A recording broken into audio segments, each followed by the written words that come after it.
Students, welcome back to Vandana's tutorial. आज हम करने वाले हैं 5th स्टैंडर्ड के मराठी का चैप्टर 4 ही पीसे कोणाची।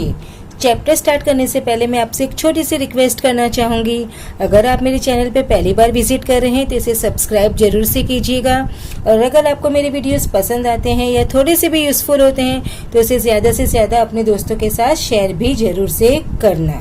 तो हम स्टार्ट करते हैं हमारा चैप्टर नंबर 4 ही पीसे कोणाची। ही मतलब ये, पीसे मीन्स फेदर्स पंख, कोणाची मतलब किसके। ये पंख है वो किसके हैं, इस चैप्टर का ये नाम है। वाचा, वाचा मीन्स व्हाट, रीड। देखो बच्चों, यहाँ पर तुमको क्या दिखाई दे रही होगी, एक पिक्चर दिखाई दे रही है। उसमें एक लड़की है, इस लड़की के हाथ में क्या है, ये एक पंख है, फेदर है, पीसे है। उस लड़की को एक पंख मिला, ये हमको इस पिक्चर में दिखाई दे रहा है। मीनूचे घर शेतात होते। मीनू इस लड़की का नाम है। उसका जो घर है वो शेतात होते, यानी कहाँ था, खेत में था। ती खेळता खेळता घरापासून खूप दूर आली। वो खेलते खेलते अपने घर से बहुत दूर आ गई। तिला 2 पिसे दिसली।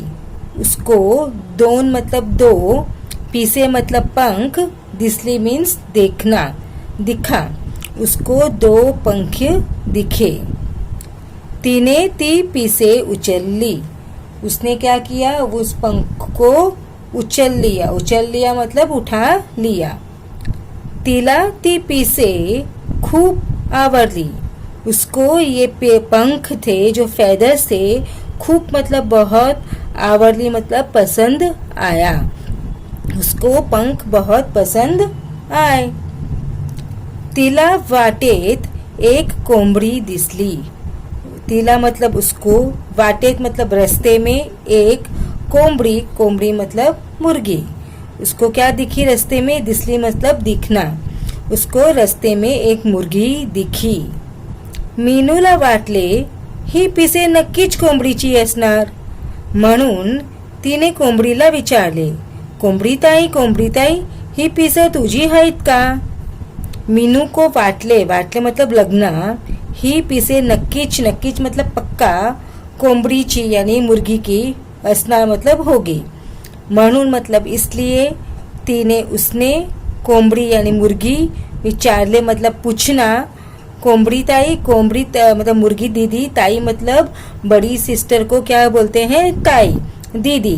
कोंबड़ी ताई ही पिस, ये जो पिस है, ये जो पंख है, तुझी आहेत का, तुम्हारी है क्या। तो मीनू को क्या लगा कि ये जो पंख है वो मुर्गी के हैं, इसलिए वो कोंबड़ी से पूछती है कि कोंबड़ी ताई ये जो पंख है वो तुम्हारे है क्या। कोंबडीने पिसाकडे निरखून पाहिले।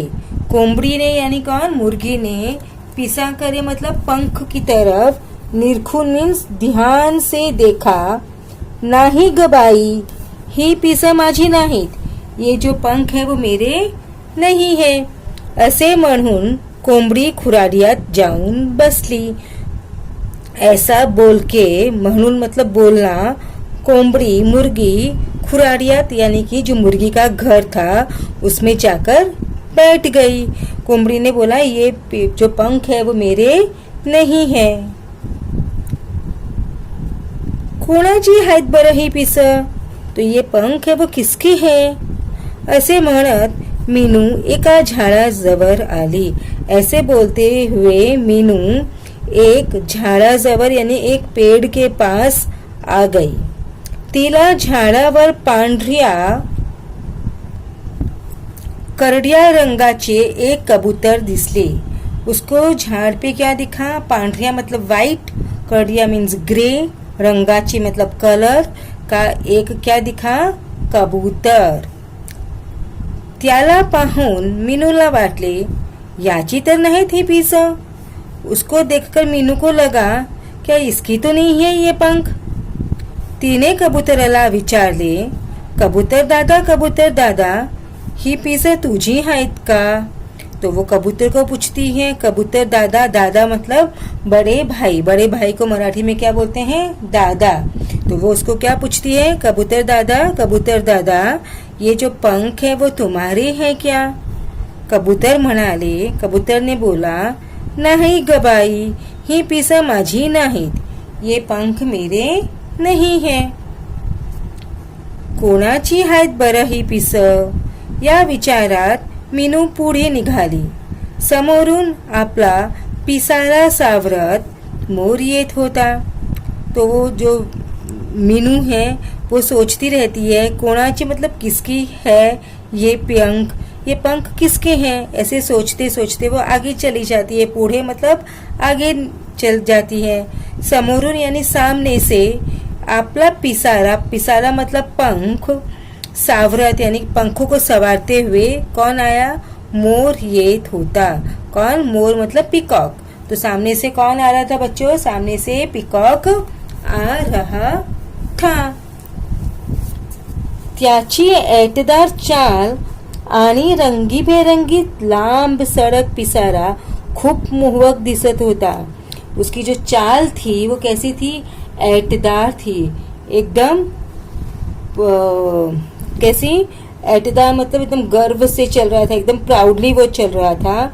और रंगी बेरंगी मतलब कलरफुल. लांब सड़क, उसके पंख देखे ना पिकॉक के कैसे होते हैं बच्चों? लंबे लंबे पंख होते हैं उसके, एकदम कलरफुल पंख होते हैं. और तो वो अपने पिसारा मतलब पंखों से बहुत ही मोहक दिस रहा था. मोहक मतलब बहुत ही सुंदर दिसत होता. तिने आपल्या हातातील पिसे निरखून बघितली. तो मीनू ने अपने हाथ में जो पंख थे उसको ध्यान से देखा. ही पिसे नक्कीच मोराची नाहीत हे तिला जाणवले.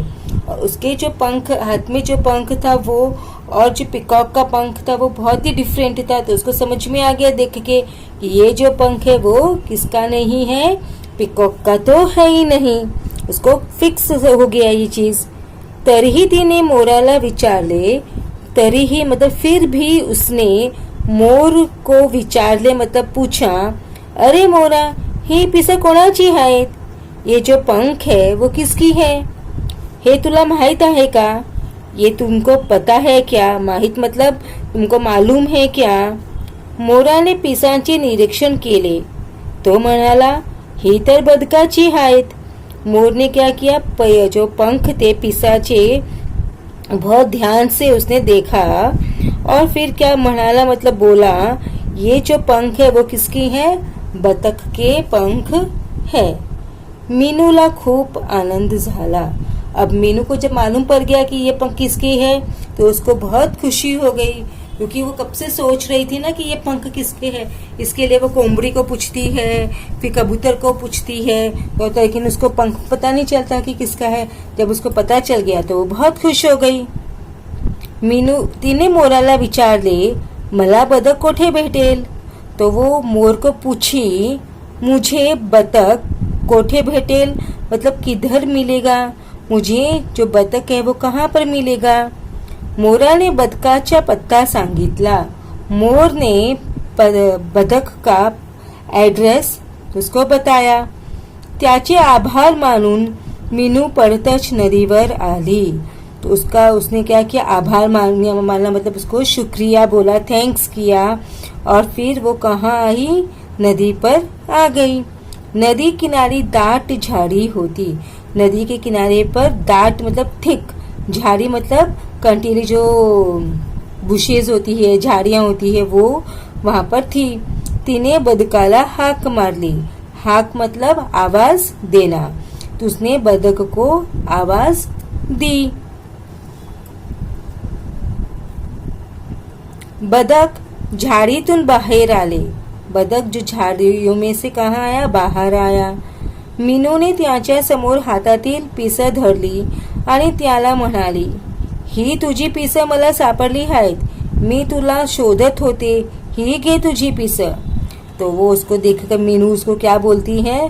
उसके हाथ में जो पंख थे, फेदर्स थे, वो बदक को देती है और बोलती है, ये जो तुम्हारी पंख है मुझे सापड़ली मतलब मुझे मिली है. मी तुला शोधत होते, मैं तुमको क्या कर रही थी, ढूंढ रही थी। शोधत मतलब ढूंढ रही थी। ही घे तुझी पिसं, घे मतलब ये ले तेरी पंख, तेरे पंख तुम वापस ले लो। बदकाला मीनूचे कौतुक वाटले। अब बतख को मीनू को क्या लगा, कौतुक वाटले, आश्चर्य हुआ कि वो मुझे, मेरे जो पंख है वो लौटाने के लिए मुझे ढूंढ रही थी। बदक मीनूला म्हणाले, मीनू तू माझी पिसं देण्यासाठी इतक्या दूर आलीस, म्हणून ही पिसं तुझ्यावरच ठेव। तू मुझे ये पंख देने के लिए इतक्या मतलब इतना दूर आई, इसलिए तू ये जो पंख है तुम्हारे पास में ठेव मतलब रखो। एकदा पिसं गळून पडली की ती पुन्हा जोडली जात नाहीत। वो ती एकदा मतलब एक बार पिसं पंख गळून पडली आणि टूट के गिर गई तो पुन्हा मतलब फिर से जोड़ली मतलब जोड़ जाना जात नाहीत, वो वापस से जुड़ती नहीं है। मतलब एक बार जो पंख है वो नीचे गिर गए टूट के तो वो गिर गए, वो फिर से जुड़ेंगे नहीं। तुला अशीच वेगवेगळी पिसं सापडली तर ती तू सांभाळून ठेव। वो उसको और क्या बोलते हैं, बतख क्या बोलते हैं कि अगर तुझे वेगवेगळे मतलब बहुत अलग अलग तरह के डिफरेंट काइंड्स के पंख मिले, सापडले मतलब मिले, तब तू उस पंख को संभालून ठेव मतलब उसको तू संभाल के रखना। मीनू आनंदाने घरी आली। मीनू बहुत खुशी खुशी घर वापस आ गई। तिने बदकाने दिलेले पिसे आपल्यात वहीत ठेवली।